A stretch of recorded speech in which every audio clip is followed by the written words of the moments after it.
Iguodala to Curry, back to Iguodala, up for the layup. Oh, blocked by James. It's over. It's over. Cleveland is a city of champions once again. The Cavaliers are NBA champions. That sound means it's time for Cavs on the Break NBA podcast. I am your host, Chase Smith, and with me for the first time of many times, Cavs Insider Sam Amico of AmicoHoops.net. Sam, how are you doing, man? I'm doing great, Chase. This is great to be here. Yeah, man, getting over the flu a little bit. You sound great, looking good. Let's talk Cavs basketball. What do you say? I'm all for it. I love to talk, and I love Cavs basketball, and so I think this will be a good fit. Let's do it. Before we jump into Week 24 slate and Week 25, let's do a segment that we're going to call Percentages and Probabilities. And here's how this works. We're going to give you, Sam, we're going to give you some scenarios, and you're going to tell us the percentage that's most likely to happen, and then tell us what will probably happen. Does that make sense? Makes perfect sense, I think. All right, let's go. First one, the Cavs winning out the regular season. The Cavs have won 5 straight as of April 6th. We have a big game tonight. We've won 9 of the last 10. Sam, what are the chances the Cavs, what percentages would you give the Cavs winning out the regular season? I would say 50-50, only because it's all based on this game against Philadelphia, which is going to be a very tough game in the sense that if you're the Cavs, you're playing on the second night of a back-to-back. Yep. You had to fly out immediately after a long, hard comeback against Washington. Yeah. And LeBron obviously really, put himself forward there with playing a lot of minutes and having such a wonderful fourth quarter. So it's going to be tough. And then Philadelphia, of course, has something to prove. Yep. And they want to win this game. They're at home. The great thing for the Cavs is that they are out without Philadelphia is without Joel Embiid, although that hasn't mattered much lately. 12 straight wins. 12 straight wins without, and that's first time since 1990. Unbelievable. Because we're so used to the Sixers being bad that it's pretty remarkable. But then you got 2 against the Knicks. They should be able to win both of those. Although I suspect, and maybe this is the next percentage, I don't know, but I suspect LeBron will sit out one of those games. Yeah.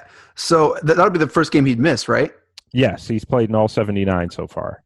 So before we jump to that, is the 3 seed up for grabs? I know we won against the Raptors, Wizards, 2 playoff teams back to back. Did that solidify us as the 3 seed, or is this game for the 3 seed? This game's for the 3 seed. If Philadelphia wins this game, they'll have an edge on that.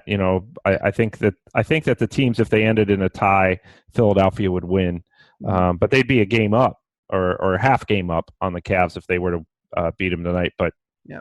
One thing we know about LeBron, he doesn't give 2 rips about seeds. That's for dang sure. If it were the 4th and 5th seed, I might be a little more concerned because it's like, well, now they got to win on the road in every round. Right. But the difference between 3 and 4, you're supposed to have an easier opponent the first round. It's not going to matter. If you're the Cavs, either one, you have home court. You should win. And on the other hand, man, to have this young squad get the 3 seed over the Cavs, I mean, definitely something to play for in there. So you say 50-50 the Cavs win out. What's probably going to happen? I know you mentioned LeBron's probably going to sit out. What do you think is probably going to happen? I think that they'll lose one of these games, whether it's Philadelphia. I just think Philadelphia is just too tough of a game to win. I think they'll go 2-1. Put it that way. I think they'll win 2. If I could see the Cavs beating Philadelphia and then coming and having a meltdown at home against the Knicks. Oh gosh, that's the worst case scenario going to the playoffs. Yeah. So, but I don't think it's going to be a huge thing. I'd be very surprised if they won out. Never know. Let's jump to the next big topic of the game. Ty Lue is back against the Wizards, first time back after the assistant coach Drew won. He won every game he helped coach. Right. Sam, what is the percentage that Ty Lue is fired this offseason? Again, I'm going to go with 50-50. I actually might say 30 or 70-30. And I don't know that he'll be fired. I think if the Cavs don't win the championship, he will part ways with the team.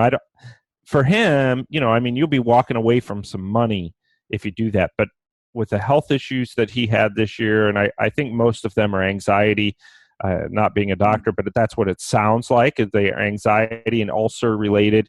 ESPN said he was throwing up blood. and that's a sign of an ulcer. And as far as chest pains and stuff, they think that's anxiety. He's taken better care of himself. I just think that he would be willing to accept some sort of buyout or a contract buyout with the Cavs at the end of the season. So I don't think the odds are real strong that he's back. And if they don't win a championship, I think if they win a championship, then maybe he'd come back. But I think if they don't, that the Cavs will either let him go or they'll kind of come to a mutual agreement. But so I guess, what's going to happen is that, in my opinion, the Cavs probably won't win the championship, but I don't know. It depends on who gets there. I think they could beat Houston. Yeah. I think if Golden State's healthy enough to get there, the Cavs will have a hard time beating them. But I don't think Ty Lue will be back next season. I think that the Cavs probably won't win a championship, and if that's the case, he won't return. Gotcha. Another big kind of rumor on the streets: Kawhi to the Cavs. Sam, you guys wrote about it on AmicoHoops.net. What's the percentage that you see this becoming reality that Kawhi Leonard will be a Cleveland Cavalier next year? If you had asked me about 2 weeks ago, I would have said like 2%. Mm-hmm. But the one thing you have to remember is the Cavs have that. Let me say, I'm going to move that up to 20% that it happens. And I think the reason for that is because the Cavs, that Brooklyn pick, is so coveted by the entire league in this deep draft that they could potentially use that, especially if this relationship between Leonard and the Spurs appears unrepairable to the Spurs or to Leonard. If that seems like, or if it seems like it might be repairable but not worth the hassle, which is sometimes what teams think and players think, I could very much see that this sort of spinning out of control, and the Cavs are going to probably call them, and having that draft pick is valuable. So this trade would you keep Kevin Love in this scenario? Is that what you're saying, Sam? Oh yeah. You would keep Kevin Love. You would need to figure out a way to, obviously everything's going to start with that draft pick now. Yeah. The Cavs cannot trade. I know fans have asked this. They said, well, they already traded the first rounder. They can't trade this pick. They can trade this pick, but they have to draft a player first. So they would be drafting a player for the Spurs. Then they could trade the player. Like Kobe Bryant. And Right. You're just not allowed to trade the actual pick before someone's picked. So they can't trade the pick or the player, whoever they draft, like you said, like Kobe. So they would obviously the Spurs would start with that in any kind of negotiations with the Cavs if they were to have that. That's what they would start with. They would probably want to ask for Kevin Love, and the Cavs wouldn't probably wouldn't do that. Look, a lot of it depends on this. These talks are going to happen in June, at the end of June, after the season plays out. Maybe the Cavs at that point think, you know what? Maybe Kevin Love isn't the answer to get us over the hump. Maybe we can bring back everybody, add Kawhi Leonard. Obviously, the Cavs would want to keep Kevin Love. They would not give up Kevin Love and a first-round draft pick, a lottery pick for Kawhi Leonard. They would want more in return. So trade talks are a hard thing to predict, but I think that those talks will happen, not necessarily involving Love, but Kawhi and the draft pick. So, Sam, let's say you're Kobe Altman. You're the GM of the Cavs. The Spurs are on the line, and they say, hey, we want your Brooklyn pick, Kevin Love, and Cedi Usman for Kawhi and whoever else. What do you say? I say, what else are you going to give me besides Kawhi Leonard? Which are you going to give me LaMarcus Aldridge? Because you can have Patty Mills. Yeah, whatever. Patty Mills. No, I wouldn't. I wouldn't say you're getting the draft pick and Love, because now you're taking away. I mean, Osman has proved to be as a rookie quite a find, picking up that huge steal against Washington, and just a very good defender on a team that's lacking good defenders. But doesn't he just scream San Antonio Spur to you, though? Like, it just feels like he would go to San Antonio and probably become an all-star. Yeah, he sure does. And I guarantee you they would have an interest in him. Oh, you're right. Man, so yeah. I would turn down that offer, but I would keep negotiating. I don't know. I think, granted, Kawhi's hamstrings you don't mess around with. His hamstring, so you never know. but I just think Kawhi is one of the top 7 players in the league. When he's healthy, he is Both fantastic, and usually a great locker room guy. But yep. He's interesting, a fantastic player. Interesting. All right, let's move on. This one, I'm trying to word it so it's not confusing. What's the percentage that the field takes is the representatives in the Eastern Conference in the finals, not the Cavs, the field. So everyone else except the Cavs, what's the percentage that's going to happen? 10%. It's interesting, and I'll get to why in a minute, but so that, I think the Cavs are clearly the favorites, despite Toronto, despite the others. But the reason I'm giving the field a chance is, number one, Toronto, and number two, what a general manager, not the Cavs GM, told me at the beginning of the year. He said, one of these two teams, he predicted, either Golden State or Cleveland, one of them won't get back to the finals. And he said, call me at the end of the season because you're going to tell me I was right. And I said, well, why do you say that? He said, it's just too difficult. Too difficult to stay healthy. Too difficult for the camaraderie to last that long. You're talking 4 years in a row from the same two teams. He said, it's just not going to happen. So I kind of took that to heart, and I thought, okay, well, I'll throw in the 5% that what he says may be coming true. The other 5% would be Toronto is improved. I know that the Cavs have had their way with them at the regular season, but the Raptors are deeper this year. They've got some veteran help. They still have Lowry, DeRozan. They're very well coached with Dwayne Casey. They have not been a great playoff team, though, even with all those guys. But they've added, I think, some help on the bench. Yeah. And when they play well, they can play very, very well. Frankly, I think LeBron has their numbers. So I don't think Philadelphia, especially without Embiid, has the playoff experience to do it. Boston is not going to be able to do it without Kyrie Irving and Gordon Hayward. Yeah. I don't know who else might be, some of those other teams have fallen back that were supposed to be good. The Washingtons, the Milwaukees. Yeah. Those guys aren't threats. I think Toronto and Philadelphia would be their biggest threats. Yeah, I think the Sixers are a year or two away to really make a threat. I think this is a great experience for that team, but they're super young. Kind of reminds me of OKC when they had Russ, Durant, and Harden. Yes, and Jeff Green. Jeff Green, I think, was on that team too. Yeah. I'm with you. I think the Raptors, they're a great team, but they can't get over that LeBron playoff hump. They just can't do it. Yeah, well, I think we've seen in the NBA time and time again, you kind of need a super duper star, at least one superstar. And the Raptors, they have 2 all-stars, but they're not at the same level, obviously. One thing, Sam, I've said for the past 2 years is honestly the only team that has scared me in the slightest in the East has been the Bucks, and that's just because Giannis, I think, is a whole another animal than any other player aside from LeBron. I think he physically can go head to head with LeBron. I think, but they just can't get their crap together, and it's a shame because I really think there was a couple of regular season games when the Cavs still had Kyrie a couple years ago. The Bucks, they would go to overtime. It was just like an awesome basketball game. Yeah, there's been a few times with that because they're so young and athletic. Yep. But I'm surprised that they're not better after that trade for Eric Bledsoe. I thought that they would be. Yep. I thought they'd be a little bit more. And then they fired Jason Kidd. It just seems like you're right. They're kind of a mess, and they haven't been able to get their act together. So, all right, 2 more here, Sam, for this first segment. The percentages: LeBron wins the MVP, and you can't do 50-50. I was going to do that for this whole game. I know. For the rest of time. 50-50. I would say I give him. All right, I'm going to give him 8% chance. Unfortunately, I think that's obviously not what I think he deserves, but I think everybody's ready.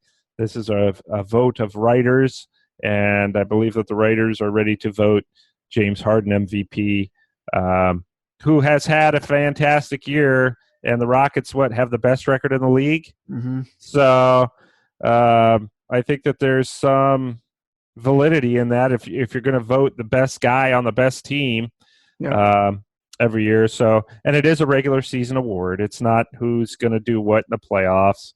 I think that's the fans it is, and for guys like me it is, but I think that it's truly I think LeBron's got I think LeBron will finish second. but I think he'll finish second by a lot Yeah. because it's up to voting. And as a guy who's a writer and hangs out with writers, I don't think writers should vote. So Why is that? well, I think a lot of it's based on kind of the pop culture aspect of it.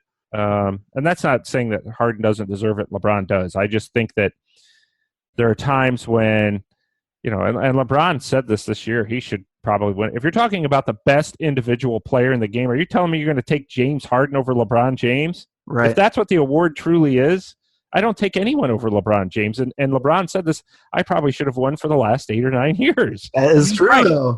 Based on that criteria, if you're talking a one guy, who would you want on your team right now to help you win a championship? You would take LeBron James.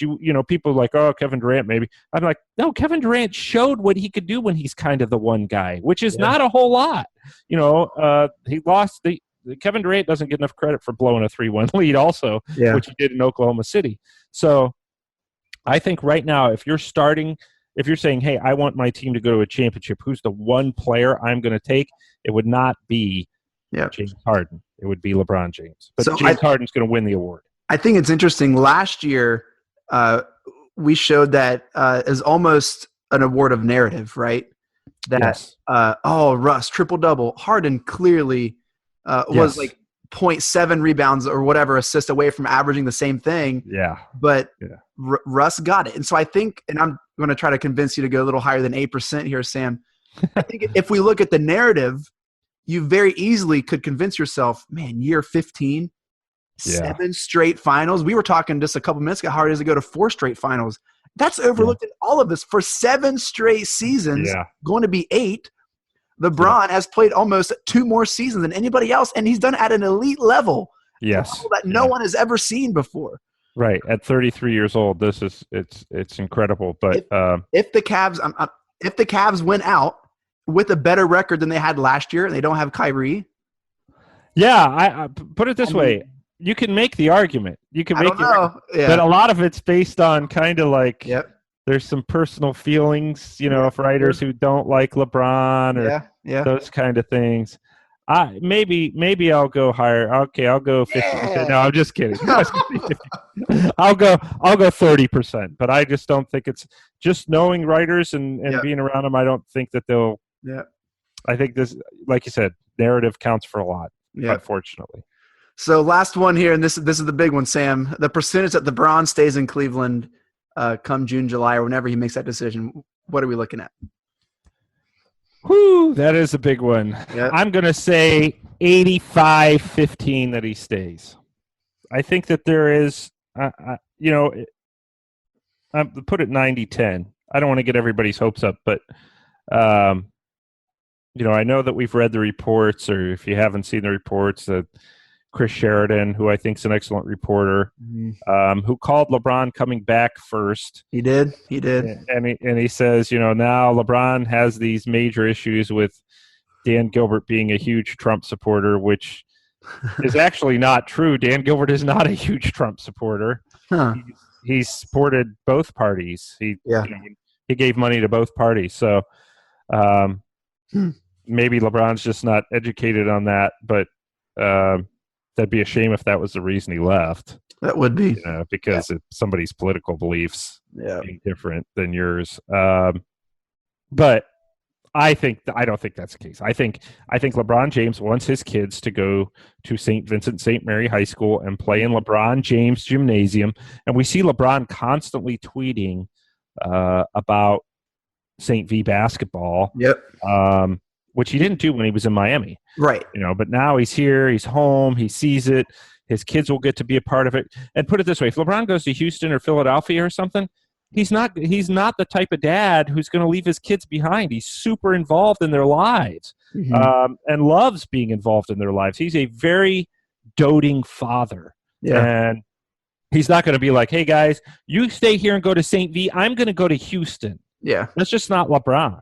And he's not going to leave his wife behind. He's, he just posted pictures with her on, loving selfies with her yesterday on Instagram. So that's just not the kind of person he is. He is a very, very strong, family-oriented guy. So is there a possibility he could say, you know what, kids, we're going to move to Philadelphia or Houston. You're not going to go to St. V. I'm moving you again out of this house that you know. The friends that you have. All the friends that you have here that are going to St. V. I just don't see it happening. Dude, and I think that's the angle that a lot of these other media heads are missing out on. LeBron has this tight-knit group that he's had since middle school and high school, and he knows how important that is. And I think LeBron cares about legacy. I don't know LeBron from Adam. I've watched him play basketball twice, and it was very different scenarios. But right. You feel like you get to know people, and basketball is a really intimate, personal sport. And the perception is, and I think he cares about legacy. And I think he wants to continue what he started. I really do. Yeah, I agree. And I think, part of the thing he has to think about too is, the one thing, like you said, the national kind of head media is talking about a lot about, well, he wants to move to LA to make movies or do this, but he doesn't. He's making movies and TV shows and stuff here in Cleveland. He doesn't need to. He's got a plane. LA is always going to be there. He can fly out there whenever he wants. He's got a house there. He has somewhere to stay. I just think. I think the narrative that he's a goner to me is kind of foolish and silly. And anybody who comes out strong on that is just kind of looking for a story, maybe a couple clicks. Always looking to. Well, it's going to happen because it's Cleveland. So, well, as a guy who looks for clicks on his own website, I hope he drags it out till like the end of August. Right. Because the more he waits, the more hits I get. It was just like last year, the Kyrie Irving trade. Everybody's like, "Oh yeah, where's he going to go? Where's he going to go?" I'm like, I don't know, but I hope he waits until September. I hope they wait until September to trade because I need the clicks. Even if you're doing good reporting, you'll still get clicks. Yeah. To steal a line from PTI, I believe percentages and probabilities is 100% over. So, okay, great. I was going to say it's about 50-50 because I might keep talking, but go ahead. Yeah, that was great. Hey, let's move on to our next segment, recapping the Week 24 slate of games. The Cavs had 4 games, Sam. They went 3-1 over that week. They had games against Miami, Charlotte, and then they were visited by New Orleans and the Mavericks. The only loss in that was the Miami, and they got pretty worked. That's been their only loss in the past, it feels like 2.5 weeks. They're playing good basketball. Won 10 of 11. The Miami game is just LeBron is not good in those situations where he's got to go face his old friends. He's just not. He was not good. When they came back to Cleveland and they beat the Cavs by like 35, LeBron kind of seemed to take it easy that game. It was everybody else on the Heat, like Wade and Bosch, that were going nuts back in, 2010. So, LeBron's just not good in those situations. He's got too big of a heart. So let's hope they don't play the Heat in the first round because you never know what might happen. Yeah. I'm sure the Cavs will win. But, yeah, so that's the lone hiccup over the past 2 weeks, over the past 11 games. Yep. So of those 4 games, Sam, which game stuck out to you as one that really made you feel good about the team? I'm sorry, there were Dallas and Miami, and what was the other 2? Yeah, so New Orleans. At Miami, they were in Charlotte, and then they were visited by the Pelicans and the Mavericks. I would say the Hornets game to me in Charlotte because you came back from that Miami game. You bounced back. Yeah. You gave a strong showing. You did the little things that you needed to do.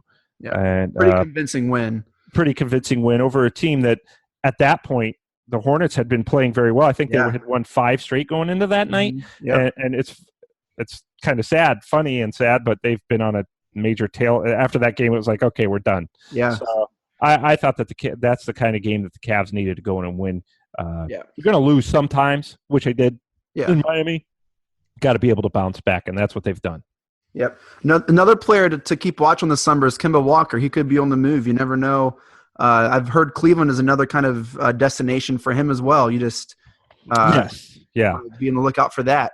Yeah, he's a pro's pro and a guy who would gladly stay in Charlotte, but also the Hornets, frankly, are probably going to look to move him. They're getting a new GM and Mitch Kupchak, former Lakers GM, coming in, and they're very open to moving Kemba Walker. So the Cavs were very involved in trade talks with them before pulling off the deals on February 8th. Yep. So that's Week 24. Cavs did a great job. Moving on to our final segment, Week 25 slate. We have 3 games this week. We are 2 games in, so we're almost ready to recap it. What an incredible week of basketball for the Cavs. They hosted the Raptors on Tuesday, April 3rd. They hosted the Wizards last night on April 4th with a 17-point comeback, fourth quarter, magnificent demonstration of basketball. And then tonight they play the 76ers in Philly. Sam, what can you say about the last 2 games we played against the Raptors and the Wizards? 2 playoff teams, 2 teams that are kind of the upper echelon of the Eastern Conference. What does that mean for the Cavs moving forward to come out with 2 wins there?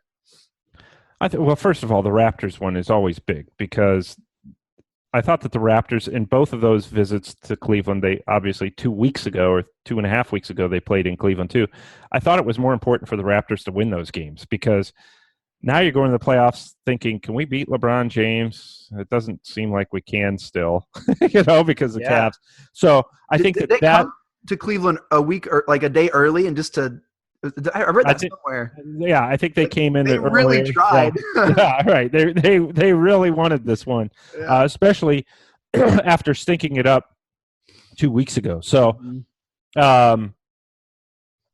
this was big in terms of setting that mindset, getting on that roll. Same thing against the Wizards. The Cavs did not play very well.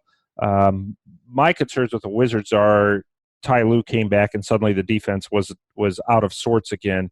And I don't know whether that's his schemes or whether the guys just didn't play as hard for him during stretches, but they had problems with him that are exclusive to Ty Lue. Yeah, let's talk about that. The rotations were weird. What do you think is going on? Well, I think Ty kind of coaches from a sheet. And when I say that, I mean, I think that he and I could be wrong, but just the way he coaches seems that way. Like, okay, these guys are going to play this many minutes. He's going to check in at this mark and doesn't really coach kind of feeling out the game. You know what I mean? Like last year in the finals, it was like, okay, Richard Jefferson's going to play now. He's on my list. I'm going to cross off Channing Frye and Derek Williams, and those guys just aren't going to play because they're not on my sheet. Whereas a lot of coaches, and that's Mike Fratello has told me that is the way some guys coach. And then other guys coach and say, you know what? Okay, we need a big guy in there right now, or we need a guy with energy right now. So I'm putting in Derek Williams. Some guys coach based on feel of the game. Yeah. Some guy coach based on this is what I've determined ahead of time. Is one way better than the other? I don't know. But for whatever the case is, they had some issues against the Wizards that were very, to me, exclusive to Ty Lue. And those issues went away, whether he was still coaching the team or not, they went away when he wasn't on the sidelines. Right. So I think that he has some things to prove in these final 3 games as well as the playoffs because these issues were also kind of haunting the Cavs last year during the playoffs against Indiana, against Boston. You go to Boston, you win by 48 points in game 2, you come home and lose. I think that those are issues that are exclusive to Ty Lue. They did not happen under Larry Drew. No. So, but to get back to your question, I think that those coming back to beat Washington after Washington have 17-point lead with 7.5 minutes left in the third or fourth quarter, that's another huge statement. Both of those games are huge statements. Yep. In spite, almost, it seems like sometimes. We close out week 25 slate with the big game tonight against the 76ers in Philly, tip-off 7 p.m. on NBA TV. Sam, what do you see? What are some keys for the Cavs to come away with this victory tonight? Well, you're going to have to defend, number one, and they have not done that great under Ty Lue. They did it. They seem to be doing it better under Larry Drew, and I don't know if that's just a coincidence, or opponents, or what, but they seem to play harder, and they're going to have to do that. The Sixers are J.J. Redick kills the Cavs because he comes off those screens. Now, before J.R. Smith was out there trying to guard him, this will be the first time that Rodney Hood's out there. They might put LeBron on him, and not to say that J.J. Redick's their top player because he's not. Ben Simmons is right now with Joel Embiid, but sometimes those guys, they're Cavs killers, and J.J. Redick is one of them because they run those pin downs, and the Cavs just have not been good at getting out to defend him. Yeah. And if he goes nuts, that's that. So they've got to be able to play good one-on-one defense, not get too worried about double teaming guys. But that's a huge key is their defense. Yep. And they've got to play with energy. There are times that they come into these nights that they just don't play with energy. They didn't do that against Miami. Sometimes they wait for the other team to collapse, which can work at home, but it's not going to work on the road against a team that's especially determined. And the Sixers are very athletic. They have a lot to prove. They're very well coached, and they will defend you and get after it. So it's going to be a extremely tough. They're going to have to make shots, and George Hill isn't playing. I've heard Jose Calderon could. I think that Jose Calderon would really, really help, believe it or not. And if he doesn't play, I just don't know that the Cavs are going to have enough outside shooting and enough. Calderon does an excellent job running the team. I don't know that they're going to have enough if he doesn't play. Yeah. Do you have a prediction for tonight? I'm gonna say Philadelphia wins by like 6, but I'll say this: it's not going to matter when it. You know what I mean? Maybe Philadelphia will get the 3rd seed, maybe not, but it won't matter. I mean, the Cavs will beat the Sixers in a 7-game series, even without home court advantage. Yeah. Well, this has been Cavs on the Break NBA podcast. Sam, any final thoughts before we sign off here? I won't often predict against the Cavs, and I promise not to say 50-50 more than 50% of the time. So it was great fun, and I look forward to the next one. You can follow Sam on Twitter at Amico Hoops. Catch all of his work and writings at amicohoops.net. You can follow us on Twitter at Cavs on the Break. Thank you for listening and downloading. Mike Breen, take us out! Congratulations, Cleveland. Your decades-long wait is finally over. The Cavaliers are NBA champions.